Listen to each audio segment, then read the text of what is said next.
ANMR ನ್ಯೂಸ್ಗೆ ಸ್ವಾಗತ. ಬಟ್ಲಳ್ಳಿ ಗ್ರಾಮ ಪಂಚಾಯಿತಿ ಕ್ಷೇತ್ರದಲ್ಲಿ ಚುನಾಯಿತರಾದ ಸದಸ್ಯರನ್ನು ಅಭಿನಂದಿಸಿದ ಶಾಸಕ ಎಂ ಕೃಷ್ಣಾರೆಡ್ಡಿ. ಇತ್ತೀಚೆಗೆ ನಡೆದ ಗ್ರಾಮ ಪಂಚಾಯಿತಿ ಚುನಾವಣೆಯಲ್ಲಿ ಚಿಂತಾಮಣಿ ತಾಲೂಕಿನ ಬಟ್ಲಳ್ಳಿ ಗ್ರಾಮ ಪಂಚಾಯಿತಿ ವ್ಯಾಪ್ತಿಯಲ್ಲಿ ಗೆಲುವು ಸಾಧಿಸಿದ ಗ್ರಾಮ ಪಂಚಾಯಿತಿ ಸದಸ್ಯರನ್ನು ಶಾಸಕ ಎಂ ಕೃಷ್ಣಾರೆಡ್ಡಿ ಅವರು ತಮ್ಮ ಗೃಹ ನಿವಾಸದಲ್ಲಿ ಅಭಿನಂದಿಸಿದರು.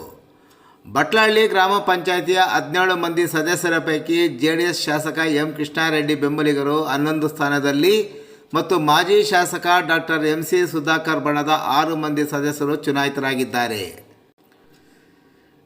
ಜೆಡಿಎಸ್ ಬೆಂಬಲಿತ ಸದಸ್ಯರಾದ ಯನಮಲಪಾಡಿಯ MR Manjunath, GT Krishnareddy, YS Manjunath, YS Venkataramana, Dilshad Reddamma, Bodampalli B Lakshminarayana, NR Nagamani, ಬಟ್ಲಳ್ಳಿಯ ಬಿವಿ ಅರವಿಂದ ರೆಡ್ಡಿ, ಪಾರ್ವತಮ್ಮ ಮತ್ತು ಕಂಬಾಲಹಳ್ಳಿಯ ಸುಬ್ಬಕ್ಕರವರನ್ನು ಶಾಸಕರು ಹೂವಿನ ಹಾರ ಹಾಕಿ ಅಭಿನಂದಿಸಿದರು.